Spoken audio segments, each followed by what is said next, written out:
और गुजरात के एक गांव का रहायशी हूँ। नौकरी की घर से मैं लाहौर आ गया। मुझे एक बंगले में ड्राइवर की नौकरी मिल गई।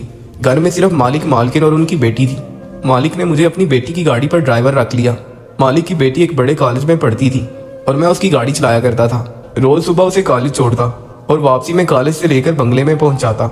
अक्सर वो शाम में अपने दोस्तों की तरफ निकल जाती तो मैं ही उसे लाने ले जाने का काम करता। एक गांव वाला होने की वजह से मैं इज्जत के मामले में बहुत ही ज्यादा हसास था। मैंने कभी नजर उठाकर मालिक की बेटी की तरफ नहीं देखा था। मालिक की बेटी का नाम किंजा था और वो एक हसीन लड़की थी, लेकिन मैं हमेशा ही नजर झुकाकर उससे बात करता। मेरे लिए तो मेरे मालिक और मालकिन काबिल एहतराम लोग थे, जिन्होंने मुझे काम देकर मेरी मुश्किल आसान कर दी थी। मैं मालकिन और मालिक से बहुत ज्यादा अकीदत रखता था, क्योंकि वो दोनों ही बहुत नेक थे।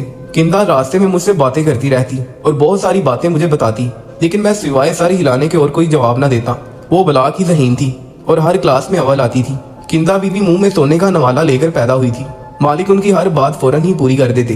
किंजा बीबी ने नई गाड़ी की फरमाइश की तो मालिक ने फौरन ही उन्हें एक नई गाड़ी खरीद कर दे दी। किंजा बीबी मुझे कहने लगी कि देखो, मैंने तुम्हारे लिए नई गाड़ी ले ली है। उनकी बात सुनकर मैं मुस्कुरा दिया। वो अक्सर ही बातों बातों में मुझे छेड़ती और मेरे साथ फ्री होने की कोशिश करती, लेकिन मैं कभी अपनी हद से तजावुज ना करता। किंजा बीबी जब भी खरीदारी पर जाती तो वो मेरे लिए भी कुछ ना कुछ जरूर लेकर आती, लेकिन मुझे क्या खबर थी कि यही किंजा ही एक दिन मेरे किरदार को पाश पाश कर देगी। किंजा बीबी की कम उम्री में ही शादी हो गई थी और वो शादी होकर अपनी खाला के घर जाने वाली थी। किंजा अपनी गाड़ी में अक्सर ही फोन पर अपने दोस्तों से बातें कर रही होती थी, जिसमें उनके मंगेतर का भी कहीं ना कहीं नाम आता, लेकिन मैं कभी उनकी बात सुनने की कोशिश नहीं करता और अपना ध्यान इधर उधर लगाए रखता। सर्दियों के दिन थे कि जब मालिक और मालकिन को अचानक ही अमेरिका जाना पड़ा था, क्योंकि मालिक के बड़े भाई जो अमेरिका में रहायश पजीर थे, उनकी हालत बहुत ही नाजुक थी और वो अपने आखिरी वक्त में अपने भाई को अपने पास देखना चाहते थे। किंजा बीबी के इम्तिहान सर पर होने की वजह से मजबूरन वो दोनों अपनी इकलौती बेटी को घर पर ही छोड़ गए। मालिक ने जाते जाते मुझे ये जिम्मेदारी सौंप दी कि मैं किंजा बीबी को कॉलेज लाने ले जाने का काम पूरी जिम्मेदारी के साथ करूं और उनका ख्याल रखूं, क्योंकि मुझे मालिक के साथ काम करते हुए 2 साल होने वाले थे। इसीलिए वो लोग मुझ पर बहुत ज्यादा भरोसा करने लगे थे। मालिक को अच्छे से इल्म था कि मैंने कभी नजर भरकर भी उनकी बेटी की तरफ नहीं देखा। मालिक और मालकिन 2 महीने के लिए अमेरिका चले गए और मैं उनके पीछे पूरी ईमानदारी के साथ अपनी जिम्मेदारी निभाने लगा। कुछ ही अरसे बाद मेरी छोटी बहन की शादी थी और इसीलिए मुझे बहुत ज्यादा पैसों की जरूरत थी। मैं किंजा बीबी को कॉलेज छोड़कर करीबी एक मैकेनिक की दुकान पर चला जाता और वहां बैठकर काम सीखता, ताकि फारिग वक्त में ये काम भी कर सकूं। मालिक के पास से 8 बजे मेरी छुट्टी हो जाया करती थी और मैं चाहता था कि उसके बाद मैकेनिक की दुकान पर बैठकर काम करूं, ताकि जल्द से जल्द मेरे पास इतने पैसे जमा हो जाएं कि मैं अपनी बहन की शादी के लिए पैसे गाँव भिजवा सकूं। जितना अरसा मालिक मौजूद नहीं थे, मुझे काम से जल्दी फरागत मिल जाया करती थी, क्योंकि किंजा बीबी ज्यादातर घर में ही रहा करती थी। देखते ही देखते 1 महीना गुजर गया और मालिक के बड़े भाई अपनी जिंदगी की बाजी हार गए। उस रात ही मेरे पास किंजा बीबी का फोन आया कि उनकी तबीयत कुछ ठीक नहीं है और मैं उनके पास आ जाऊं, शायद उन्हें डॉक्टर के पास जाना पड़े। बीबी जी की बात सुनकर मैं परेशान हो गया। रात के इस पहर मेरा बंगले के अंदर जाना कुछ मुनासिब नहीं था, लेकिन बीमारी की हालत में मैं बीबी जी को अकेला नहीं छोड़ सकता था, जबकि वो अपने ताया की मौत के गम में थी। पूरी रात मैं उनके साथ ही रहा और उनका ख्याल रखता रहा।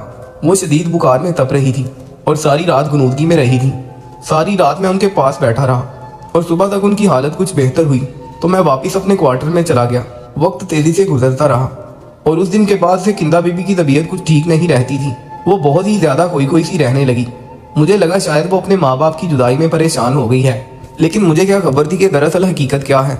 मालिक ने मजीद 1 महीना और अपने भाई के बच्चों के पास गुजारा किया और पूरे 2 महीने बाद वो दोनों घर वापस आए तो मैं उन्हें देखकर बहुत खुश हुआ। लेकिन उस वक्त मेरे कदमों तले जमीन निकल गई जब मालिक ने पास पड़ा डंडा उठाकर मुझे बुरी तरह पीटना शुरू कर दिया। वो मुझे गंदी गालियां देते जा रहे थे और मारते जा रहे थे। मुझे समझ नहीं आ रहा था कि मुझसे ऐसी कौन सी गलती हो गई है जो मालिक इस कदर गुस्सा है कि मेरी बात भी सुनने को तैयार नहीं। और जब मुझे पूरी बात पता चली तो ऐसा लगा जैसे किसी ने मेरे कदमों तले जमीन छीन ली हो। किंजा बीबी ने मुझ पर इल्जाम लगाया था कि मैंने उनके साथ जबरदस्ती की है और वो अब उम्मीद से है, और ये बात डर के मारे उन्होंने अपने माँ बाप को फोन पर नहीं बताई कि मैं उन्हें कोई नुकसान ना पहुंचा दूं। मैंने हैरत से किंजा बीबी को देखा जो कमाल की डिटाई से झूठ पर झूठ बोल रही थी। मैं तो किंजा बीबी को बहुत ही सीधा साधा और मासूम समझता था, लेकिन उन्होंने तो मेरे किरदार को दागदार कर दिया था। मालिक मेरी कोई बात सुनने को राजी नहीं था और किंजा बीबी अपने झूठ से पीछे हटने को तैयार नहीं थी। वो कह रही थी कि जिस रात ताया का इंतकाल हुआ उनकी तबीयत ठीक नहीं थी। उन्होंने मुझे कमरे में बुलाया था। उन्हें लगा था कि शायद उन्हें डॉक्टर की जरूरत है, लेकिन मैं अस्पताल ले जाने की बजाय उनके साथ गलत काम कर बैठा। मालिक ने पुलिस को बुलाकर मुझे जेल में डलवाने का फैसला किया था, लेकिन किंजा बीबी ने उन्हें रोक दिया था किंदा ने अपने वालिद को कहा कि ऐसा करने से उनकी इज्जत पर आंच आएगी। किंदा बीबी के वालिद मुझे नौकरी से निकाल चुके थे और मैं बहुत ही ज्यादा परेशान था। मेरे पास करने के लिए कोई काम नहीं था और इतनी जल्दी मुझे दूसरी नौकरी भी नहीं मिल रही थी, जबकि मेरी बहन की शादी सर पर आ गई थी। मैं मालिक के दिए हुए सर्वेंट क्वार्टर में रहता था और अब मेरे पास रहने के लिए कोई जगह भी नहीं थी। इसलिए मैं मजबूर होकर दोबारा मालिक के दर पर गया और उन्हें अपनी बेगुनाही का यकीन दिलाना चाहा। लेकिन मेरे मालिक ने मेरे सामने ऐसी शर्त रख दी कि मेरे होश उड़ गए। मालिक ने मुझसे कहा कि तुम्हें किंदा से कुछ महीने के लिए शादी करनी होगी। जब बच्चे की पैदाइश हो जाए तो फिर तुम इसे छोड़कर चले जाना। हमने बच्चा खत्म करवाने की बहुत कोशिश की है, लेकिन सब डॉक्टरों ने यही कहा है कि इस अमल में किंदा की मौत हो सकती है और मैं अपनी इकलौती बेटी को खोना नहीं चाहता। किंदा का मंगेतर भी उसे छोड़कर चला गया और इससे पहले के जमाने में हमारी बदनामी हो, हम किंदा को तुम्हारे साथ रुखसत कर देंगे और तुम इसे अपने साथ अपने गांव ले जाना। जब बच्चे की पैदाइश हो जाएगी तो इसके बाद हम किंदा को वापस ले लेंगे। मैं जानता था कि ये बच्चा मेरा नहीं है और किंदा ने झूठ बोला है, लेकिन इसके बावजूद मैं इस पर राजी हो गया था क्योंकि मुझे अपनी बहन की शादी के लिए पैसों की जरूरत थी और इतने पैसे फिलहाल मुझे सिर्फ मेरे मालिक ही दे सकते थे। इसीलिए मैंने किंदा से शादी करने के लिए हामी भर ली और उसके साथ निकाह करके उसे गाँव ले आया। किंदा बहुत खामोश थी। मैंने भी गाँव पहुँचने तक सारा रास्ता उससे कोई बात ना की थी। निकाह के फौरन बाद हम दोनों गाड़ी के जरिए गाँव आ गए थे। मेरी माँ और घर वाले किंदा को देखकर हैरान रह गई और जब मैंने अपनी माँ को बताया कि मैंने शादी कर ली है तो मेरी माँ हैरान रह गई और कहने लगी कि इतनी बड़ी बात तूने मुझे बताई भी नहीं। तेरी शादी को लेकर मेरे कितने अरमान थे। लेकिन फिर किंदा की मौजूदगी को महसूस करते हुए मेरी माँ खामोश हो गई और किंदा को प्यार करने लगी। किंदा बहुत ही खूबसूरत थी। इतनी प्यारी और कम उम्र बहू देखकर मेरी माँ की सारी शिकायतें दूर हो गई और वो किंदा को मेरे कमरे में ले गई और उसे गाँव की औरतों की तरह सजाने लगी। मैं बहन की शादी के इंतजामात देखने लगा और शाम ढले जब कमरे में आया तो किंदा दुल्हन के रूप में मेरे बिस्तर पर बैठी हुई थी। उसे देखकर मैं शिश्तर रह गया। वो कोई हूर पर ही मालूम होती थी। पहली नजर में ही मैं अपनी बीवी पर दिल हार बैठा था। लेकिन मैं कैसे भूल सकता था कि मेरी इसी बीवी ने मुझे किस तरह बदकिरदार साबित किया है। मैं उसके करीब बेड पर आकर बैठा तो वो खौफ के मारे लड़ने लगी। वो अच्छे से जानती थी कि उसने मुझसे किस तरह शादी की है। मैं इससे पहले कि उसे कुछ कहता वो खुद ही रोने लगी और मेरे कदमों में बैठ गई। किंदा रोते हुए मुझसे कहने लगी कि उसने जो इल्जाम मुझ पर लगाया उसके लिए शर्मिंदा है और उसे अपनी गलती का पूरा एहसास है। लेकिन ये सब कुछ उसने मुझे बदनाम करने के लिए नहीं किया, बल्कि बहुत ही मजबूरी में किया है। मैंने कहर बरसाती नजरों से किंदा को देखा और उसे साफ लफ्जों में कह दिया कि तुमने कितनी मजबूरी में ही ये सब क्यों ना किया हो, लेकिन तुम्हारे इस अमल से मेरी इज्जत को दो कौड़ी की भी नहीं रही। तुम अपने गुनाह को मेरे साथ धोकर सुरखरू हो गई और मैं बेगुनाह होते हुए भी अपने मालिक के नजरों में गिर गया। मैं चाह कर भी तुम्हें माफ नहीं कर पाऊंगा, लेकिन मैं इतना कमजोर नहीं हूँ कि अपने निकाह में आई औरत के साथ कोई ज्यादती करूं। इसलिए तुम इस कमरे में आसानी से रह सकती हो। तुम्हें किसी चीज की कोई तकलीफ नहीं होगी और जब तुम अपने गुनाह को इस दुनिया में ले आओ तो यहाँ से जाने पर भी आजाद होगी। मैं खुद तुम्हें तुम्हारी औलाद के साथ तुम्हारे घर छोड़ाऊंगा। मैं किंदा को अपने कदमों से उठाकर बेड पर बिठाते हुए कमरे से बाहर निकलने लगा। तब किंदा के लफ्जों ने मेरे कदमों को जंजीर कर दिया। वो कहने लगी कि मैंने कोई गुनाह नहीं किया है कि जिसकी पैदाइश तक मुझे यहाँ इंतजार करना पड़े।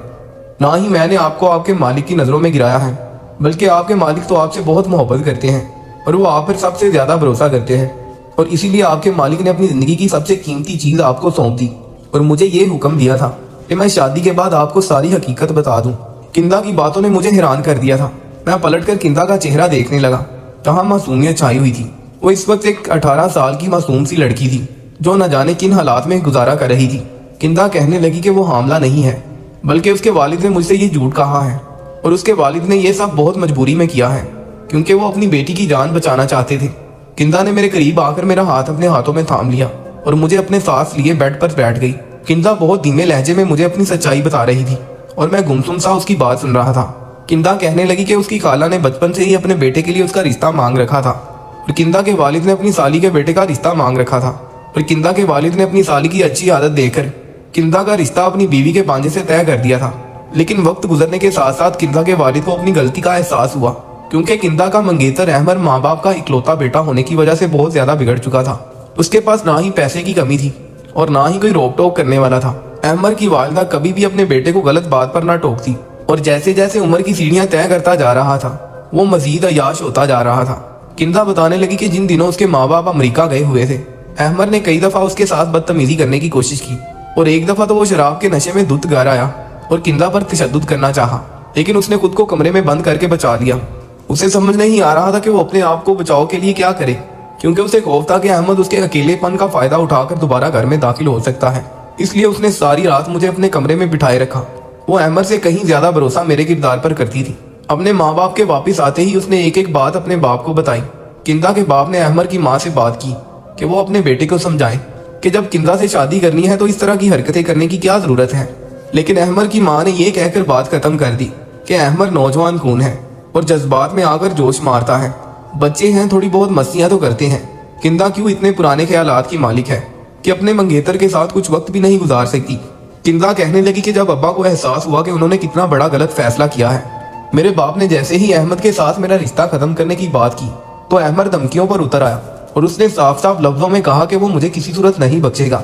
अब्बा मुझे लेकर बहुत ज्यादा परेशान थे कि जब उन्हें लॉन्च के शीशे के पार तुम गाड़ी साफ करते दिखाई दिए।